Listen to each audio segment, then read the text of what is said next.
Hello friends, welcome back to our channel. இப்போ நம்ம சேனலில் வாழைப்பூ கூட்டு எப்படி பண்ணலான்னு பார்க்க போகிறோம். அந்த வாழைப்பூ விதைக்க பூ மட்டும்தான் எடுத்துக்கணும். அதை நம்ம சின்ன சின்னதாக அரிஞ்சிக்கலாம். இந்த மாதிரி அரிஞ்சு எடுத்துக்கோங்க. அதுக்கு ஒரு கடாயில் எண்ணெய் ஊற்றிக்கோங்க. அதில் கடுவும் கதிரபிலையும் போட்டு தாளிச்சிக்கோங்க. அப்புறமா கொஞ்சமாக பருப்பு ஆட் பண்ணிக்கோங்க.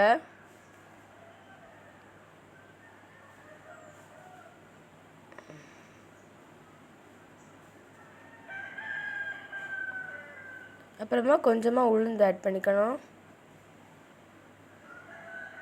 இந்த மாதிரி கிண்டி விட்டுக்கோங்க. அப்புறமா ஒரு 2 வத்த மிளகா இந்த மாதிரி பிச்சு சேர்த்துக்கோங்க. அப்புறமா ஒரு வெங்காயம் நீல வாக்கில் கட் பண்ணி இந்த மாதிரி ஆட் பண்ணிக்கோங்க. அதையும் வதக்கிக்கோங்க. அப்புறமா ஒரு 3 பச்சை மிளகு இந்த மாதிரி சின்னதாக ஆட் பண்ணிக்கோங்க, கட் பண்ணி. அப்புறமா அதை நம்ம கட் பண்ணி வச்சுருக்க அந்த வாழைப்பூ ஆட் பண்ணிக்கலாம். ஆட் பண்ணிவிட்டு கொஞ்சமாக உப்பு ஆட் பண்ணிக்கணும். அப்புறமா கொஞ்சமாக மஞ்சள் பொடி, அப்புறமா தேங்காய் ஆட் பண்ணிக்கலாம். இதை வதக்கிக்கோங்க. அப்புறம் நம்ம வாழைப்பூ கூட்டு ரெடி ஆகிட்டு. இந்த வீடியோ உங்களுக்கு பிடிச்சிருந்தால் லைக் பண்ணுங்கள், ஷேர் பண்ணுங்கள், கமெண்ட் பண்ணுங்கள், மறக்காமல் சப்ஸ்கிரைப் பண்ணுங்கள். தேங்க்யூ.